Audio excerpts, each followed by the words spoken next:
day 2 of the conference, and after a morning meeting, we're just set loose in the village. So I get to wander around Sauder Village and see the parts besides 1920s Main Street.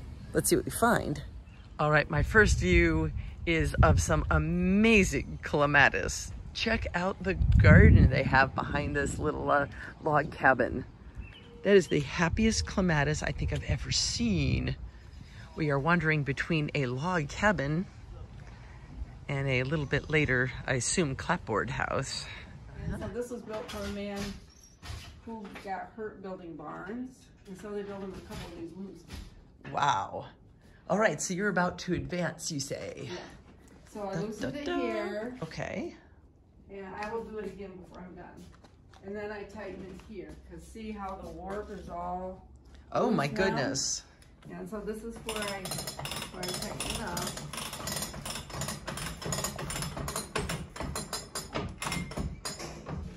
And whoa, that's a big difference. this is a beater bar. It makes everything tight. But I'm going to go back over here and loosen up a little bit more.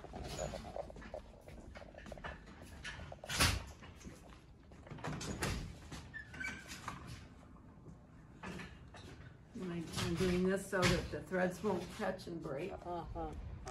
It turns out we have this entire circle here with the church, the weaving shop we were just in, a spinning shop, a cooperage, a tin shop, and several other buildings all around this lovely merry circle. I keep looking at that floor and thinking it looks way too small.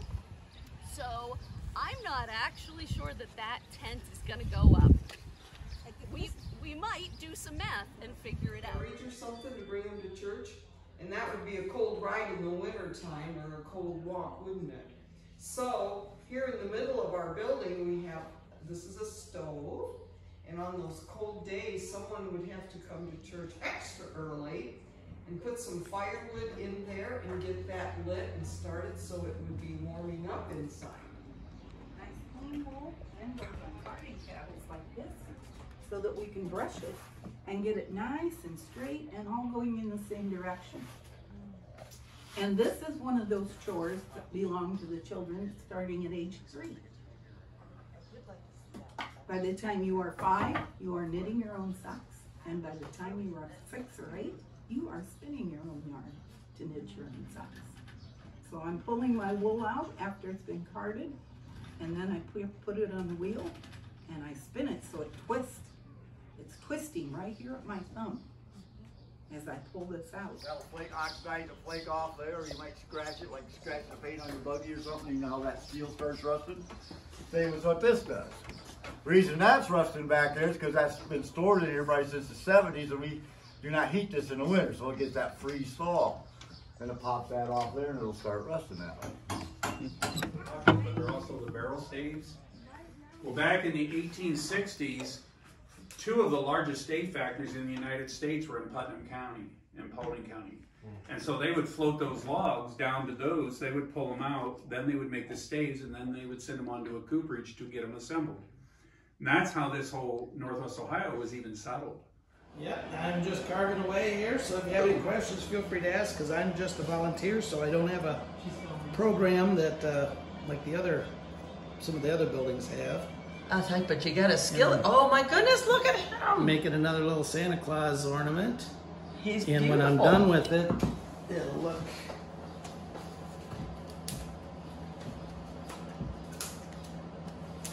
When I'm painted, it'll look like that. Oh my gosh. Yeah, you are a long ways to being done with him. How many hours did it take you to put him together? Or I've been carving 33 years, and if I'm at home by myself, not talking to anybody, I can carve and paint one of these in about 3 hours. wow. So check out the basket shop and check out the basket weavers. Good morning. What are you working on today? We are making little teeny mini baskets. They're behind you on that little tree there. Oh, like these guys. Yes. Oh my goodness. And a lot of They're the young so kids that come cute. through from school groups, they love them for rocks or coins or marbles or jewelry or hair ties or Christmas ornaments. I am twining my base. Okay. Which is keeping everything in place. Got it. And I will twine around twice. Oh, wow. So after having visited the weavers where it's like one up and one down, they get to just, you know, move a lever with their foot and pass the shuttle back and forth. You have to do each one. This is more like putting the lattice work on a pie. Yes, basically. Then we will upset our spokes. These have all been in the water, so they are damp. Oh, wow. We will So upset our spokes. So bending them, it's called upsetting the wood, huh? Yes. The pouches would help prevent the eggs from cracking and breaking, as the young ones would swing, hop, skip, jump. And those eggs are not like flying or breaking or anything. So now I know why.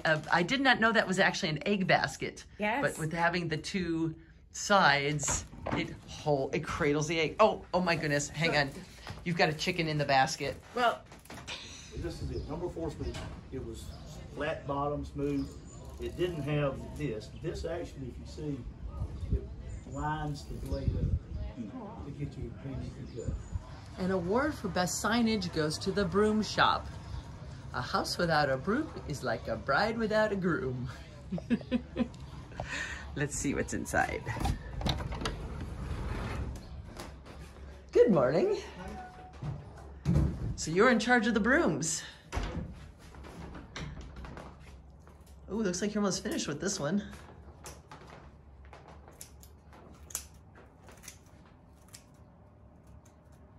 And it takes about 60 of these to make one broom. 60. All right, so you have to have a pretty big patch of broom corn to make a broom. Yeah. So then we just cut off the ends that we don't want.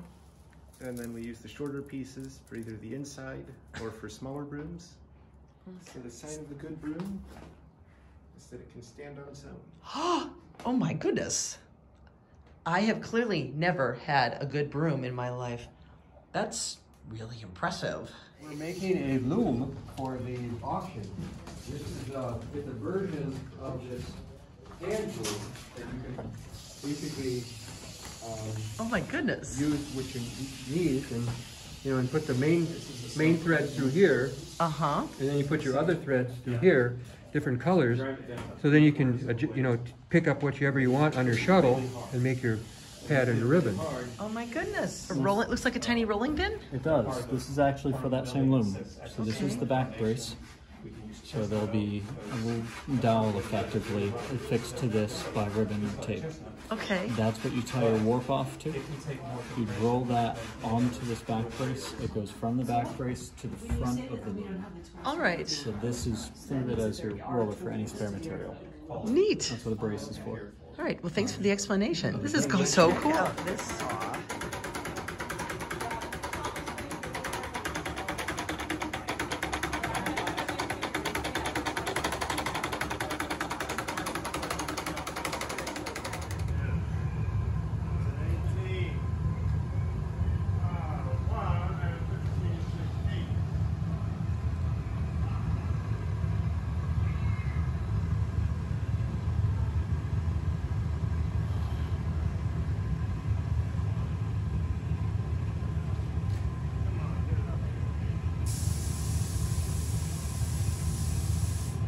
Typically, what you do when you fire a mat kiln, you apply a glaze to the pot inside and out, and when you fire it, the glaze melts, forms glass, and gives you the final color and final surface. Oh, that's why it's so shiny. It's actually Yeah, glass. It's actually glass. Some glazes are very glossy. Other glazes can be quite matte, but it's basically glass that fuses onto the pot. This one is very matte, and Yep. the nut right next one is very glossy, and this one's really, really glassy.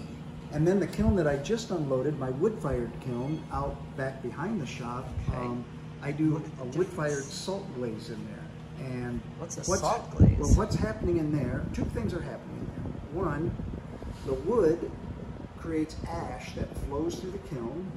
The ash sticks to the pot. The ash gets hot enough that it melts and forms glass or glaze. And then at a certain point in the firing, I introduce salt into the kiln. And salt, being sodium chloride, vaporizes, and the sodium combines with silica in the clay, and silica and sodium makes glass. So you're actually creating this atmosphere within the kiln, the ash and the salt, that's making the glaze on the pot. So I put glaze on the inside, but the outside, Oh my gosh. the glaze on that is just from the salt and the ash, creating an atmosphere that interacts and glazes the pot. And you can see it got more glaze here, less over here. The flame was hitting it more on this side, so it got more ash and salt, less over here. So you get this organic surface.